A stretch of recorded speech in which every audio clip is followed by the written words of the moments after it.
bunge pachoka chako chenro maduok wange bunge mantie got Elgon maromo ekalo Fabirio mano kethore kalore gi chenro mag pur magwa kod wango makama osebedo katimore gi jogo ma odak e alorano. Kano webwa makitale bangro mano kelo kanyakla jokanyo sekta opogore jalup jatenda rito bunge mapacho ka Charity Munyasia wacho ni migao mare oseketo kenge mowinjore mar daro jogo ma osebedo kapuro kendo wango makaya alorano gino ma osebedo ka ketho bunge go.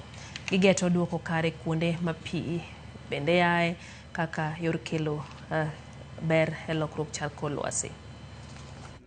In Trans Nzoia side tumekuwa na hiyo shinda ya wale wanaenda kupanda mahindi na kupalilia miti. Mahindi inamea na miti haimei. Hiyo ndio shinda moja tutatatua hapo. Kwa sababu hata kama unapanda mahindi ili upate mahindi ukipalilia miti, lakini mahindi unafuna na miti haisongi, si hapo iko shinda. Hii Mulandi itatusaidia na tayari tumeanza mpangilio tunaitatua hiyo. Ili tuhakikishe msitu yetu imerudi pale ilikuwa.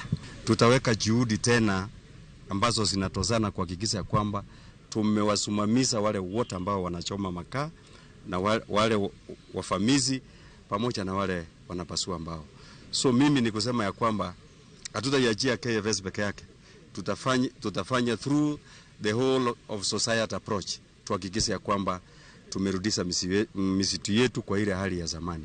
Na tuko na hakika kwamba tukifanya kazi pamoja kwa hii miaka 5 ambayo inakuja tutarejesha hadhi ya mlima Elgon ambaye ni kati ya water towers 2 ambazo Mwenyezi Mungu ametubariki sisi kama Trans Nzoia kuwa nazo, Mount Elgon na Cherangani Hills.